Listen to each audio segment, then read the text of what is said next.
भाजपा के संयुक्त मोर्चा की जम्मू में हो रही बैठक। लोकसभा चुनावों के मद्देनजर तैयारियां जोरों शोरों पर। पार्टी की शीर्ष नेतृत्व भी अहम बैठक में मौजूद।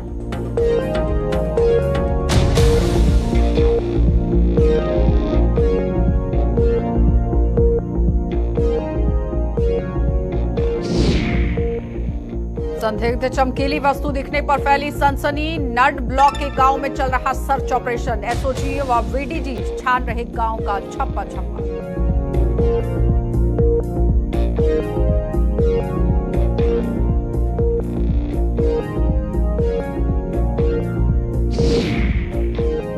पशु तस्कर अब आजमाने लगे नए नए पैंतरे। कश्मीर घाटी तक पैदल ले जा रहे माल मवेशी। हीरानगर में पशु तस्करी की कोशिश का पर्दाफाश।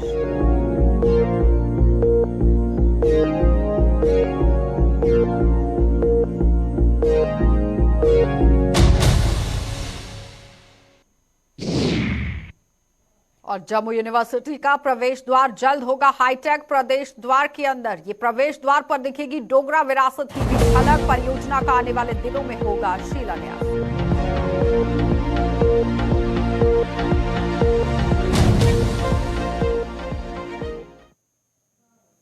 नमस्कार, बुलेटिन में आपका स्वागत है। मैं हूं आपके साथ आशा सरमाल। चलिए शुरुआत करते हैं जम्मू कश्मीर से जुड़ी खबरों की। सबसे पहले आपको दिखा देते हैं कि मीटिंग का दौर किस तरह से लोकसभा चुनावों को लेकर शुरू हो चुका है। बताते चले कि भारतीय जनता पार्टी की संयुक्त मोर्चा की आज जम्मू में बैठक हो रही है और इस बैठक में भाजपा का शीर्ष नेतृत्व अपने सभी मोर्चों के पदाधिकारियों को लोकसभा चुनावों के मद्देनजर जरूरी दिशा निर्देश दे रहा है।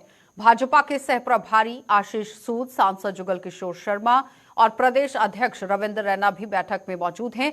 आपको बताते चले कि लगातार लोकसभा चुनावों को मद्देनजर रखते हुए हर एक पार्टी अपनी पैठ बनाने की कोशिश कर रही है। इससे पहले जम्मू कश्मीर के अंदर कांग्रेस ने लगातार काम जो है वो करना शुरू कर दिया है और उसके साथ साथ ही नेशनल कॉन्फ्रेंस की तरफ से भी एक बड़ी बैठक का आयोजन किया गया। लेकिन आज जम्मू के अंदर मुख्यालय में किस तरह से भारतीय जनता पार्टी अपनी बैठक का दौर शुरू करती नजर आ रही है, जिसमें शीर्ष नेतृत्व जो है वो यहां पर हो रहा है पार्टी की तरफ से। लेकिन फिलहाल संयुक्त मोर्चा की जम्मू में यहां पर बैठक हो रही है बीजेपी की और लोकसभा चुनावों के मद्देनजर किस तरह से तैयारियां करनी है इस पर पूरी तरह से जोर दिया गया है। इसी पर ज्यादा जानकारी लेंगे। अनिल शर्मा हमारे संवाददाता हमारे साथ जुड़ चुके हैं। अनिल, ताजा अपडेट क्या कुछ है? किन किन मुद्दों को लेकर ये बैठक चल रही है और कौन कौन लोग वहां पर मौजूद हैं?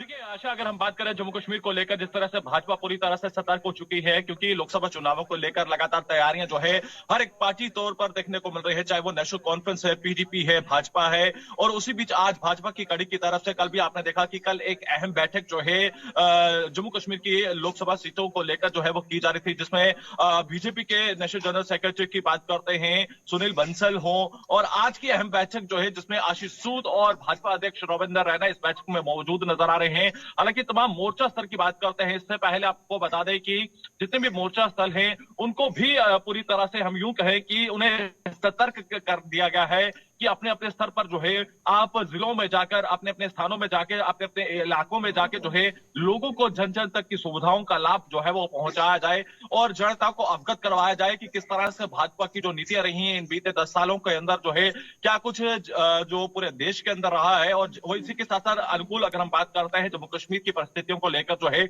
उसमें अपनी बात रखे और लोगों को अपनी तरफ रुझान करे, तो कहीं ना कहीं ये एक अहम मुद्दे हैं और जो जनता को कहीं ना कहीं अपनी ओर जो है लुभाने के लिए तैयार किए जा रहे हैं। और जो जम्मू कश्मीर में विकास स्तरीय कार्य हुए हैं उनके साथ जनता को अवगत करवाया जाए और जो जनता तक लाभ पहुंचे हैं वो भी उनका जायजा लिया जाए। और इसी के साथ साथ अगर हम बात करते हैं जहां पर जो जिन जनता तक लाभ नहीं पहुंच पाया है, क्योंकि अगर हम बात करते हैं तो भाजपा की तरफ से 26 तारीख से एक बड़ा अभियान जो है वो शुरू होने जा रहा है, गांव चलो अभियान, जिसमें गांव में जाकर जो है जो गांव के लोगों को तक जो है विकास कार्य नहीं पहुंच पाए हैं उनकी एक रूपरेखा जो है वो तैयार की जाएगी और आने वाले समय में उसे भी जल्द से जल्द जो है। अनिल, क्या लगता है कि जिस तरह से भारतीय जनता पार्टी की तरफ से बूथ स्तर पर पहुंचने की बात कही गई थी उसी को लेकर ये काम चल रहा है और दूसरी तरफ जिस तरह से ऑपोजिशन पार्टियां हैं वो भी लगातार अपनी बैठक का दौर शुरू कर चुके हैं, यानी कि लोकसभा चुनावों को लेकर पूरी तरह से रणनीति तैयार करने की कोशिश हो रही है?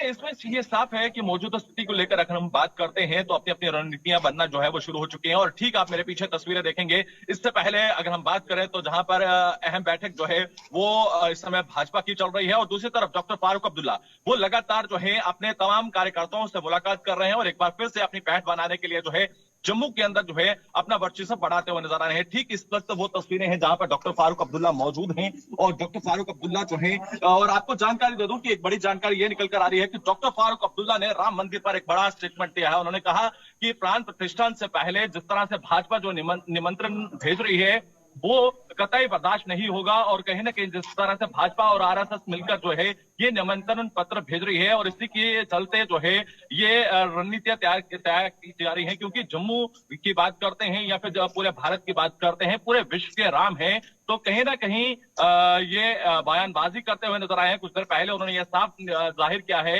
कि हमें निमंत्रण जो है वो नहीं मिला है, और इस कारणवश जो है कई प्रतिक्रियाएं जो है, चाहे वो इंडिया गठबंधन की बात करते हैं तो उसको लेकर भी उन्होंने कई सारी अपनी बातें रखी हैं। और सीट शेयरिंग को लेकर हम जिक्र करते हैं, जिस तरह से जो इसमें अहम है इंडियन गठबंधन का जो अभी गठजोड़ होता हुआ नजर नहीं आ रहा है, जिसमें चाहे वो तमाम पार्टियां की जिक्र करते हैं तो वो भी कहीं ना कहीं अभी डामाडोल की तरफ है। मगर वहीं पर यह कहना है कि डॉक्टर फारूक अब्दुल्ला कह रहे हैं कि जल्द आने वाले स्तर पर भी सीट शेयरिंग को लेकर जो है वो भी जानकारी जो है वो मीडिया तक जरूर स्पष्ट करवाई जाएगी। मगर उससे पहले राम मंदिर की बात करते हैं। राम मंदिर की अगर हम बात कर रहे हैं, जहां पर प्राण प्रतिष्ठा 22 तारीख को होनी है, पूरा विश्व इस समय राम में है, और वहीं पर इंडिया गठबंधन जो है अपनी वक्तव्य और अलग अलग प्रतिक्रियाएं जो है देता हुआ नजर आया है। इससे पहले आपने देखा कि कांग्रेस के दिग्विजय सिंह की बात करते हैं, या फिर तेजस्वी यादव की बात करते हैं, या फिर इसी के साथ साथ अधीर रंजन चौधरी की बात करते हैं, ये तमाम जो सांसद हैं और जो मुख्यमंत्री के पद पर भी रहे हैं उनकी बयानबाजियां आपने सुनी होंगी। मगर उसी बीच डॉक्टर फारूक अब्दुल्ला का ये कहना कि जो भाजपा आरएसएस मिलकर जो निमंत्रण दे रही है ये कतई बर्दाश्त नहीं है, और कहीं ना कहीं अगर कोई व्यक्ति हज करने जाता है तो उसे निमंत्रण नहीं दिया जाता। इस तरह की प्रतिक्रियाएं जो है वो डॉक्टर फारूक अब्दुल्ला की तरफ से दी गई। ठीक है, बहुत बहुत धन्यवाद जुड़ने के लिए। तो फिलहाल आपने देखा कि भारतीय जनता पार्टी की बैठक किस तरह से यहाँ पर हो रही है। लोकसभा चुनावों को मद्देनजर रखते हुए ये बैठक की जा रही है। आगे बढ़ जाते हैं, हम आपको सांबा लिए चलेंगे और सांबा से आपको दिखा देते हैं कि किस तरह से यहाँ पर एक अहम खबर देखने को मिली है। सांबा जिले के नड ब्लॉक के अधीन आने वाले ढेरगढ़ गांव में बीती देर रात संदिग्ध चमकीली वस्तु देखने के बाद यहां सूचना के बाद वहां पर बड़े पैमाने पर सर्च ऑपरेशन चला दिया गया है, और गांव के ही कुछ लोगों ने संदिग्ध चमकीली वस्तु देखने का दावा करते हुए पुलिस को सूचित किया था, जिसके बाद आज सुबह वहां पर जम्मू कश्मीर पुलिस के स्पेशल ऑपरेशन ग्रुप द्वारा विलेज डिफेंस गार्ड्स जो है वो वहां पर अपना सहयोग दे रहे हैं और सर्च ऑपरेशन शुरू कर दिया गया।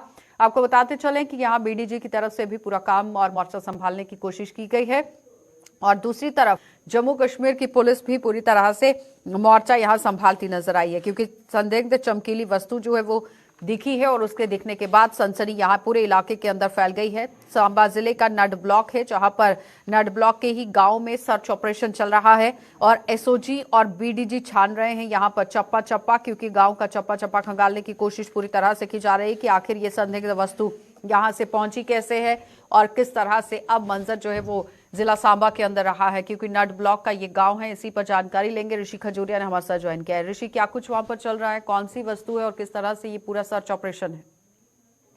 देखिए, हम आपको बताते चले कि अभी संदिग्ध वस्तु को लेकर तो कहना मुश्किल है, लेकिन आपको बताना चाहता है कि कुछ देर पहले हमारी हायर ऑफिशियल जो सांबा पुलिस के उनसे हमारी बात भी हुई है, तो एक जनरल रूटीन सर्च ऑपरेशन जो है ये चलाया जा रहा है। जो नड ब्लॉक का ये दूर दराज का इलाका, ढेरगढ़ या भुपनेरगढ़ का इलाका है, यहाँ पर जो है ये सर्च ऑपरेशन चलाया जा रहा है, क्योंकि 26 जनवरी का दिन पास है और उसके साथ साथ भव्य कार्यक्रम जो 22 जनवरी को अयोध्या में होने वाला है, तो उसको लेकर इस समय सिक्योरिटी के जो पुख्ता इंतजाम है वो किए जा रहे हैं, और ये देखा जा रहा है कि कहीं कोई ऐसे शरारती तत्व एक्टिव ना हो जाए, कोई ऐसा माहौल ना खराब कर दे, उसी को लेकर संदिग्धों को ऊपर भी नजर रखी जा रही है। और ये जो इलाका यहाँ पर सर्च सुबह से ही लगातार किया जा रहा है, तो आप ये कह सकते हैं कि एक पुराना इन्फिल्ट्रेशन रूट रह चुका है, चीला डंगा इसके साथ ये इलाका लगता है, तो उसी को लेकर तमाम चीजों को ध्यान में रखकर, सिक्योरिटी को ध्यान में रखकर जो है यहाँ पर सर्च ऑपरेशन चलाया जा रहा है। हालांकि जो संदिग्ध वस्तु का आप जिक्र कर रहे हैं, तो यहाँ पर कुछ लोकल्स की तरफ से ये अनुमान लगाया गया कि कोई चमकीली चीज जो है ये देखी गई है, यानी एक लाइटिंग ऑब्जेक्ट ऑब्जेक्ट देखा गया है। अब ये लाइटिंग ऑब्जेक्ट क्या है इसको लेकर तो अभी कोई जानकारी सामने नहीं आई है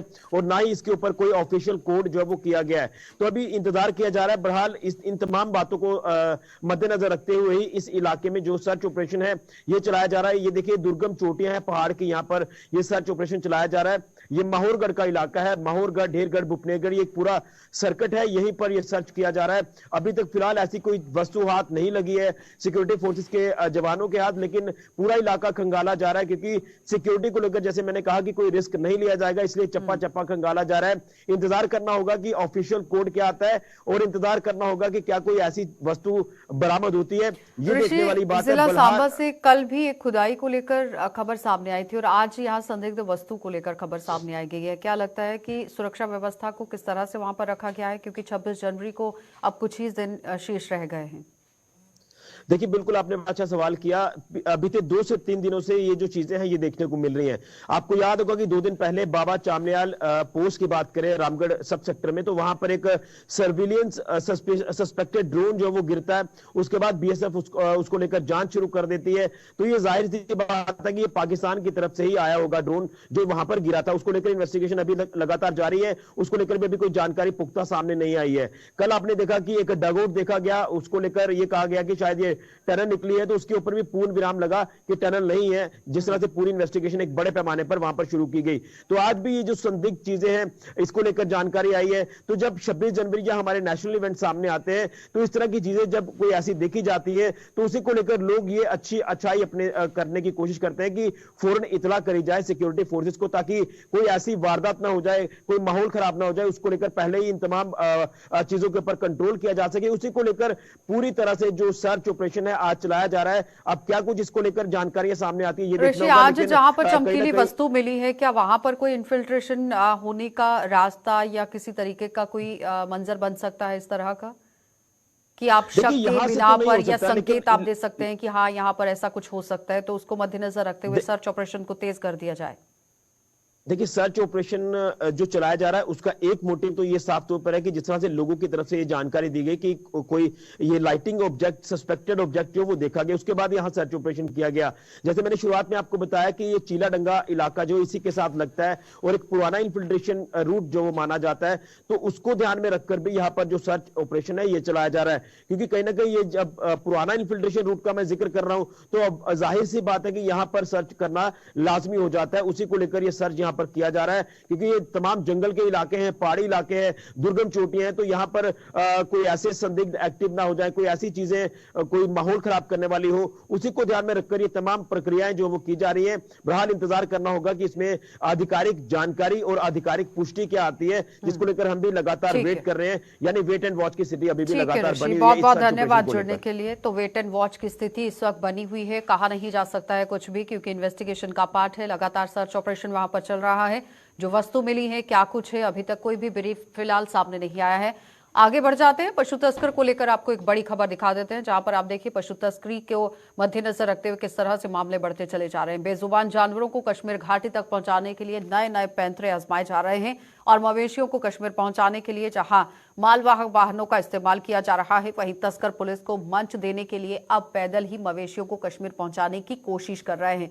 ऐसे ही एक कोशिश का पर्दाफाश आज हीरानगर सेक्टर के अंदर हुआ है क्योंकि हीरानगर में पुलिस द्वारा ये एक बड़ा पर्दाफाश किया गया है और पुलिस ने 19 मवेशियों को तस्करों के चंगुल से मुक्त करवा दिया है। इस वक्त की बड़ी अपडेट जिला कठुआ से आप देख रहे हैं जहां पर पशु तस्करी के मामले आए दिन देखने को मिल रहे थे, लेकिन बड़ी सफलता ही इसे पुलिस को कहा जाएगा कि हाथ लगी है। लेकिन और भी काम करने की अभी भी जरूरत है क्योंकि इस तरह से यहाँ पर रास्तों का इस्तेमाल किया जा रहा है। पैदल ये मवेशी यहाँ से ले जाए जा रहे थे, लेकिन पर्दाफाश यहाँ पुलिस ने कर दिया है। उसी पर आपको बताते चले कि किस तरह से इन लोगों पर अब ये कार्रवाई की गई है, इसी पर जानकारी लेंगे। रंजीव मेहता ने हमारे साथ ज्वाइन किया है। रंजीव बताइए जरा, ये पहला मामला तो नहीं है पशु तस्करी को मद्देनजर रखते हुए, इस तरह से कई मामले देखे गए हैं, लेकिन आज एक बड़ी सफलता पुलिस को जरूर हाथ लगी है। क्या कुछ कार्रवाई हो रही है? बिल्कुल आशा, मैं बताऊं कि आज जो सुबह कार्रवाई हुई है ये जॉइंट ऑपरेशन था एसडीपीओ बॉर्डर के अधीन जो चला। ये ऑपरेशन जो हीरानगर थाना और राजबाग थाना का जॉइंट ऑपरेशन था, इसमें एसओजी के भी जवान शामिल थे। एसडीपीओ जो एसओजी के डीएसपी हैं तिलकराज भारद्वाज वो भी इनके साथ थे। तो इन्होंने हीरानगर के कस्बे के साथ सटा एक गांव है पलाई, वहां पर आज सुबह दबिश दी तड़के, और वहां पर जो तस्करी के लिए पशु ले जाने की तैयारी कर रहे थे तस्कर, उसी दौरान पुलिस ने वहां पे दबिश दी और इनके कब्जे से करीब 19 जो पशु थे, मवेशी थे, वो आज वो इनसे इनके चंगुल से मुक्त करवाने में सफलता हासिल की है। मैं बताऊं कि पिछले 3 दिन की बात करूं तो पूरे इस सब डिवीजन में, हीरानगर जो बॉर्डर सब डिवीजन में, इसमें पिछले 3 दिनों में कम से कम 70 से अधिक पशु जो थे वो तस्करी के लिए ले जा रहे थे, जिनको पशुओं के तस्करों से चंगुल से मुक्त करवाने में सफलता हासिल की पुलिस ने। और इसके साथ मैं बताऊं कि 2 इनके वाहन भी जब्त किए गए हैं, 3 मोटरसाइकिल हैं और 2 लोगों को हिरासत में भी लिया गया है। तो इस सब के चलते ये एक बड़ी सफलता पुलिस की मानी जा रही है।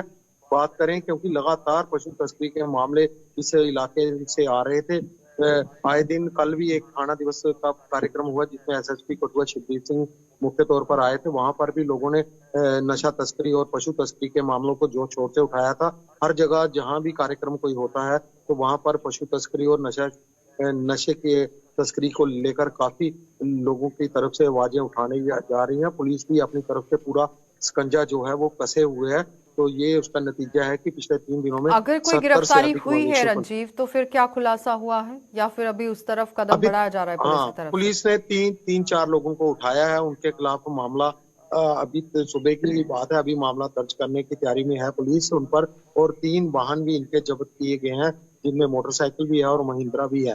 तो लगातार ये पशु तस्करों पर जो लगाम लगाई जा रही है, नकेल कसी जा रही है पुलिस की तरफ से, इसका नतीजा है कि लगातार, क्योंकि पिछले दिनों काफी हौसले बुलंद हुए थे।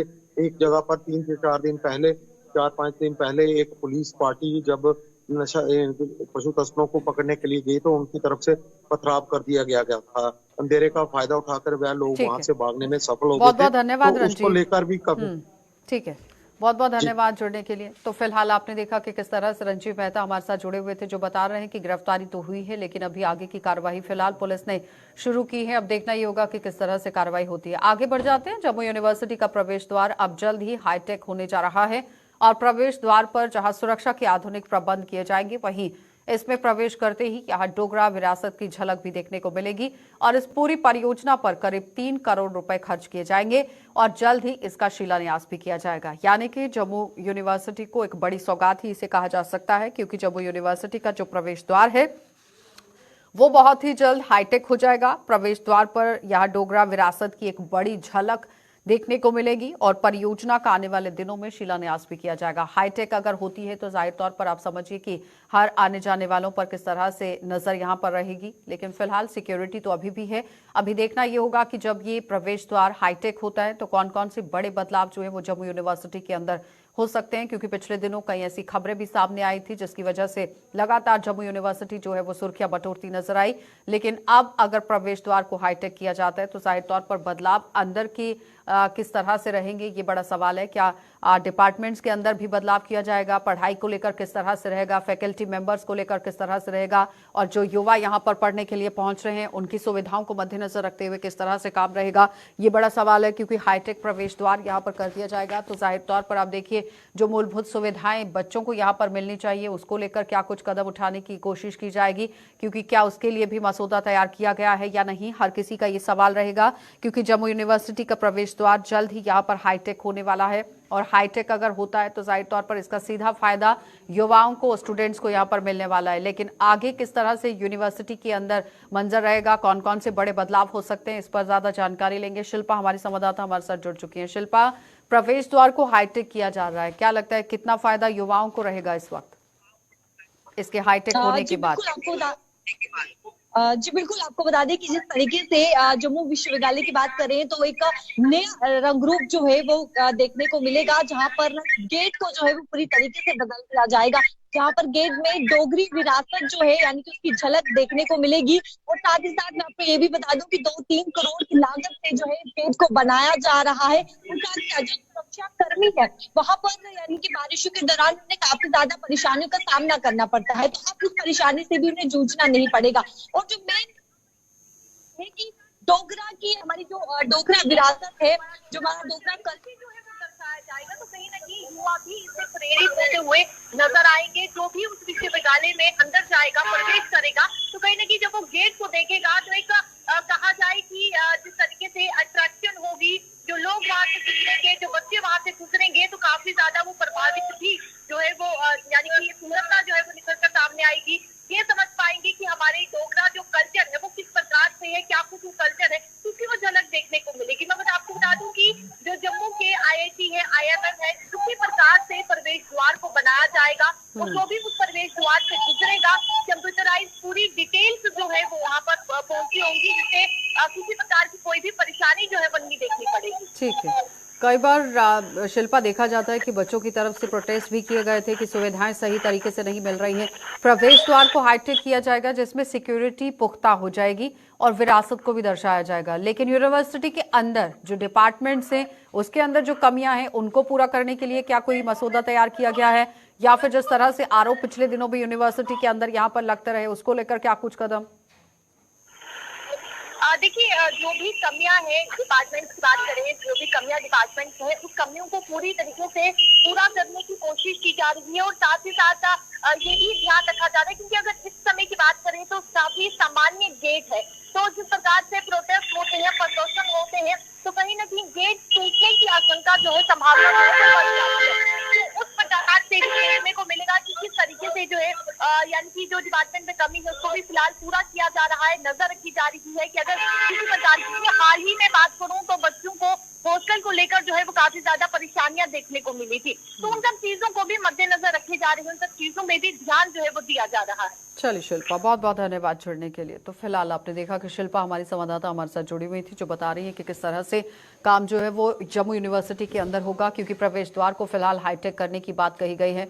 तो जाहिर तौर पर अब देखना ये होगा कि जो स्टूडेंट्स की समस्याएं हैं उन्हें भी दूर किया जाएगा या नहीं। आगे बढ़ जाते हैं।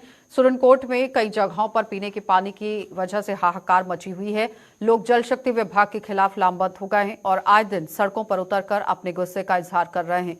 आज सुरनकोट के ही पोठा इलाके के लोगों ने भी जल शक्ति विभाग के खिलाफ जोरदार प्रदर्शन किया और अधिकारियों पर पानी की एक एक बूंद के लिए तरसाने का आरोप लगा दिया। आपको बताते चले कि दूरदराज का इलाका है जहां पर जल शक्ति विभाग एक बड़ा दावा पेश करता है कि हर घर के अंदर जल पहुंचाने का काम किया जा रहा है, लेकिन तस्वीरें आप सुरनकोट से देख रहे हैं जहां पर महिलाएं अपने घरों से बाहर निकली हुई हैं और अपने खाली बर्तन लेकर मौजूद हैं प्रदर्शन वाले इलाके के अंदर। लेकिन किस तरह से आप देखिए गुहार लगाने की कोशिश की जा रही है। एक बड़ी चेतावनी भी लोगों की तरफ से जारी की गई है। अधिकारियों पर भी आरोप लगाए गए हैं, लेकिन किस तरह से आरोप लगाए गए हैं, आकाश मलिक ने हमारे साथ ज्वाइन किया। आकाश, क्या कुछ कहना है इन लोगों का, क्योंकि जल शक्ति विभाग तो बड़ा दावा पेश करता है। ये सुरनकोट का पोठा इलाका है जहाँ पे लाहौर पोठा में वार्ड नंबर 3 और 4 के लोगों ने सख्त तरीके से एहतजाज करते हुए सरकार से नाराजगी का इजहार किया, क्योंकि पिछले कई दिनों से 15 दिन से जो है पानी पीने का पानी नहीं मिल रहा, जिसकी वजह से लोग काफी परेशान हैं। उन्होंने कहा है कि पहले भी कई बार सरकार को कहा गया, लेकिन सरकार को टस से मस नहीं है, क्योंकि जमीनी सतह पे आज भी जो है खोखले दावले जो है सामने आ रहे हैं। उन्हें LG एडमिनिस्ट्रेशन से भी मांग किया, उन्हें डिप्टी कमिश्नर पुंछ से भी मांग किया, क्योंकि यहाँ पे जो मौजूदा हालात है, उनने जो जीरो लाइन के सिस्टम की बात की है कि इस वक्त जो यहाँ पे सुपरवाइजर हैं जो हमारे, उनको भी चेंज किया जाए और उन्होंने मांग की है कि फौरी हमारा जो पानी जो है बहाल किया जाए। और क्या आश्वासन दिया गया, कितनी जल्दी इस पर काम किया जाएगा? डिपार्टमेंट से कई बार पहले भी बात हुई, डिपार्टमेंट ने कहा है कि आने वाले 1 या 2 दिन में कुछ मोटर्स की खराबी है वो भी ठीक करके जल्द से जल्द किया जाए, पानी को बहाल किया जाएगा। वहीं पे एक बात ये भी है, क्योंकि ये जो पाइप्स जो अभी जो इस सुरनकोट तहसील की बात करें, पूरे इलाके की जो पाइप्स है वो बोसीदा हो चुकी है, क्योंकि बहुत पहले आज से 20 से 25 साल पहले जो लाइन लगी है उसको भी चेंज करने की जरूरत है। जी चलिए आकाश, बहुत बहुत धन्यवाद जुड़ने के लिए। तो फिलहाल आपने देखा कि आकाश मलिक हमारे साथ जुड़े हुए थे, जो बता रहे हैं कि पानी की किल्लत से किस तरह से लोगों को जूझना पड़ रहा है, लेकिन एक बड़ा आश्वासन जरूर जल शक्ति विभाग की तरफ से दिया गया है। अब देखना ही होगा कि इस पर अमल किस तरह से होगा। फिलहाल बुलेटिन में इतना ही। देश और दुनिया की खबरों के लिए आप बने रहिए गुलिस्तान न्यूज के साथ।